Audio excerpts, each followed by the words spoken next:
ஓசூரில் நலம் காக்கும் ஸ்டாலின் திட்டம் முகாமை மாவட்ட ஆட்சியர், சட்டமன்ற உறுப்பினர், மேயர் உள்ளிட்டோர் நேரில் ஆய்வு. பொதுமக்களிடம் நல்ல வரவேற்பு கிடைத்துள்ளதாக சட்டமன்ற உறுப்பினர் பெருமிதம்.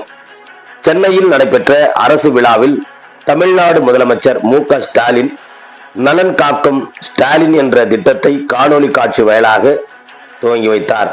அப்பொழுது 38 மாவட்டங்களில் இருந்து காணொலி வாயிலாக இணைந்து பங்கேற்ற முகாம்களையும் முதலமைச்சர் வரவேற்று வாழ்த்தியதுடன், மருத்துவத்தில் அரசு அதிக கவனம் செலுத்தி வருவதால் ஒவ்வொரு துறையினரும் மக்கள் நல்வாழ்வு துறையினராக மாறி உடல் நலத்தை காத்து வருகின்றனர்.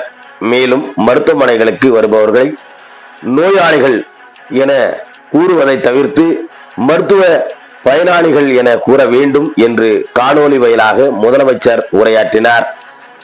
இந்த நிலையில் கிருஷ்ணகிரி மாவட்டம் ஓசூர் காமராஜ் நகர் காலனியில் உள்ள அரசு நடுநிலைப் பள்ளியில் நடைபெற்ற நலம் காக்கும் ஸ்டாலின் திட்ட முகாமை மாவட்ட ஆட்சியர் தினேஷ்குமார், ஓசூர் சட்டமன்ற உறுப்பினர் ஒய் பிரகாஷ் மற்றும் மாநகர மேயர் எஸ்.ஏ. சத்யா, துணை மேயர் ஆனந்தையா ஆகியோர் பார்வையிட்டனர். முன்னதாக பல்வேறு மருத்துவ பணியாளர்களுக்கும் காப்பீடு அட்டையை வழங்கினார்கள். இதனைத் தொடர்ந்து ஒவ்வொரு மருத்துவத்துறையின் சார்பில் அமைக்கப்பட்டுள்ள மருத்துவ ஆலோசனைகள் மற்றும் பரிசோதனைகள் உள்ளிட்டவற்றை அங்கிருந்து மருத்துவர்கள் மற்றும் செவிலியர்களிடம் கேட்டறிந்தனர். அதே போன்று முகாமில் பங்கேற்ற பயனுடைய வந்த மருத்துவ பயனாளிகளிடம் திட்டத்தின் பயன்கள் பற்றி தெரிவித்ததுடன் அவர்களின் கருத்துக்களையும் கேட்டறிந்தனர்.